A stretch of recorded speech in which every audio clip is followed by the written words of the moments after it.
lain. Apa yang menyebabkan Donald Trump kalah sama Joe Biden? Bukan Joe Biden yang sebegitu hebat, sebegitu muda, dan seterusnya. Bukan. Tapi ada silent majority yang tiba-tiba mengatakan enough is enough, saya tidak boleh lagi diam. Oke. Kalau mereka orang NU, kira-kira fikih mewajibkan saya untuk memihak kali ini. Tidak lagi bisa saya netral gitu. Maka kemudian berpihaklah mereka. 4 faktor ini bukan tidak mungkin tersedia sekarang ini.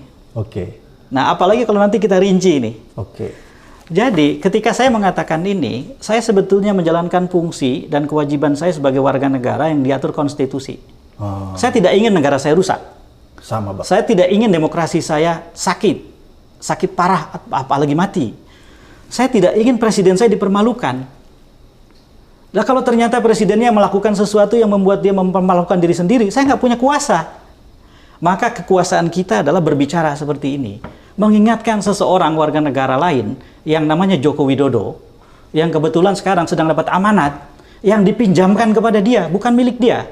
Dari kita, dari rakyat. Berarti dipinjamkan aja ya? Dipinjamkan.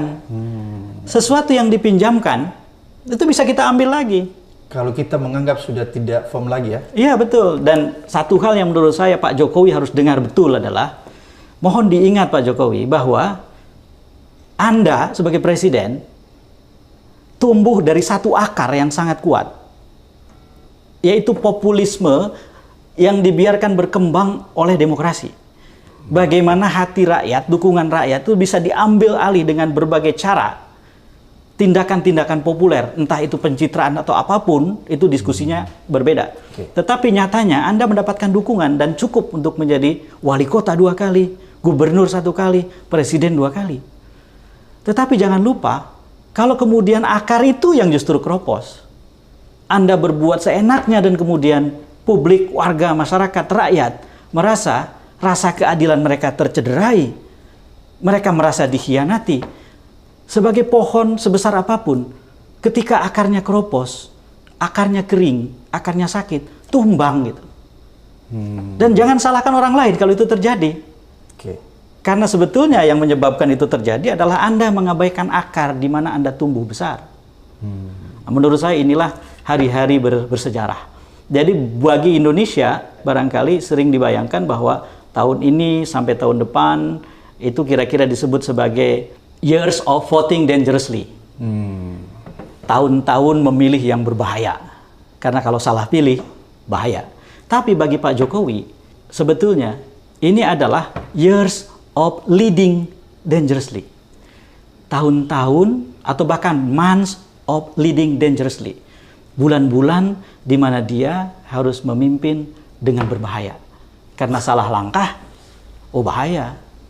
Jadi serius ini situasi menurut saya. Jadi Bang Ep lihat bahwa keadaan sekarang ini sangat serius ya? Sangat serius, sangat serius. Sangat serius. Dan saya mengatakan ini dengan segala feeling, insting yang terbangun pada saya. Sebagai orang yang berkuliah di jurusan ilmu politik dari tahun 87. Dari tahun 89 saya mengajar di UI sebagai asisten dosen. Sampai kemudian saya mendirikan Polmark Indonesia 2009, 20 tahun. Lalu kemudian sekarang 14 tahun saya mengelola satu lembaga yang melakukan riset dan pendampingan untuk kegiatan-kegiatan politik. Jadi saya tidak menganggap ini situasi sangat biasa-biasa saja, tidak. Kita tidak bisa lagi cengengesan sekarang.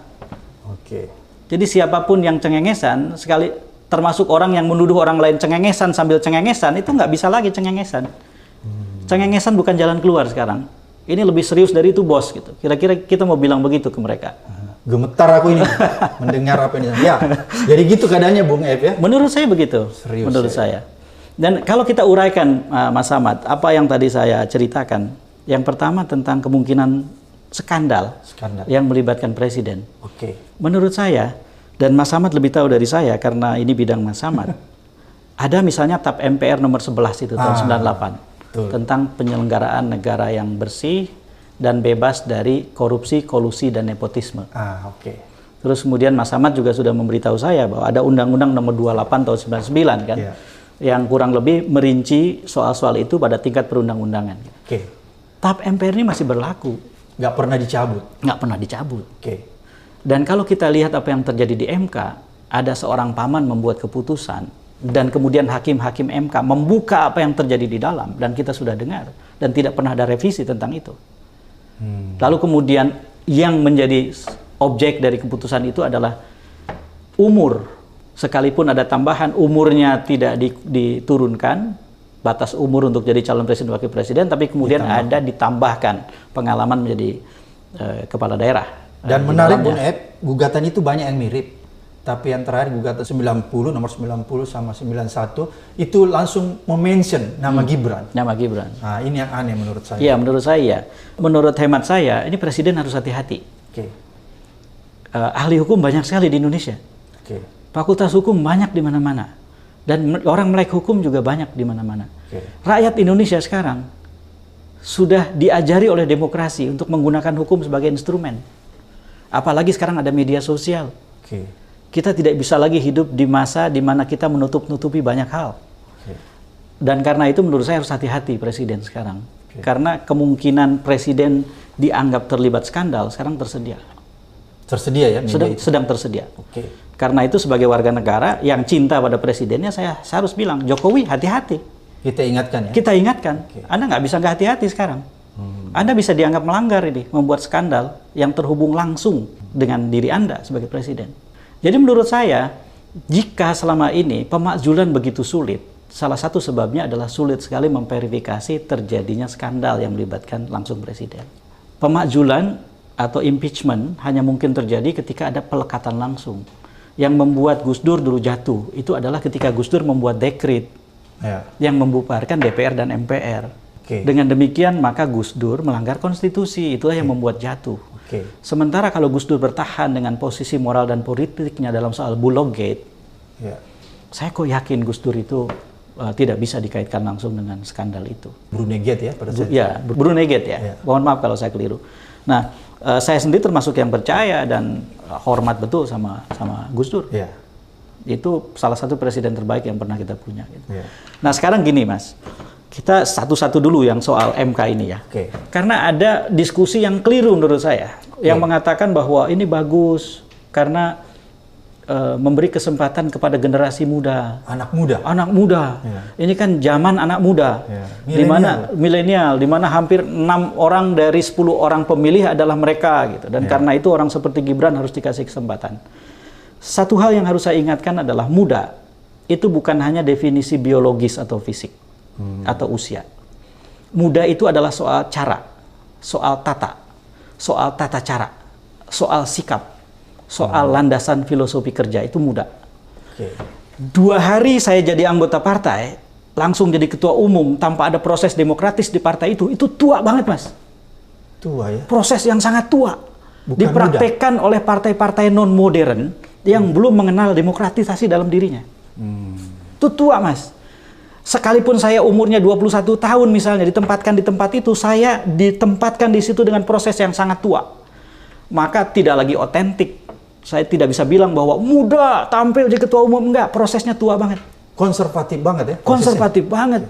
Partai yang tidak mengadakan kongres, munas atau apapun, tidak menciptakan sistem demokratis dan diatur oleh kekuatan sentral di atas, oligarki partai namanya itu Mas. Oligarki partai.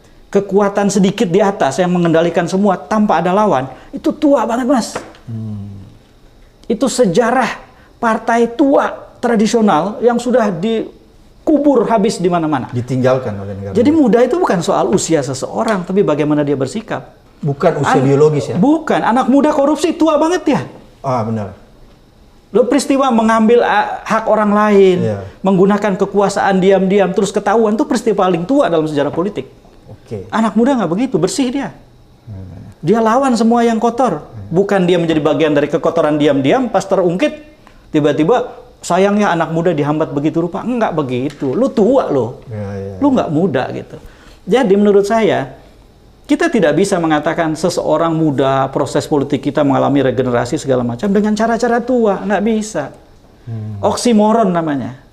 Sesuatu yang tidak bisa disatukan. Sebagai semangat, sebagai jiwa, sebagai tata cara, sebagai cara, harus muda, segar, terlepas dari semua pelanggaran, berjalan, menatap masa depan, membuka lahan-lahan dan pintu-pintu sempit satu persatu dengan dirinya dan seterusnya. Itu muda.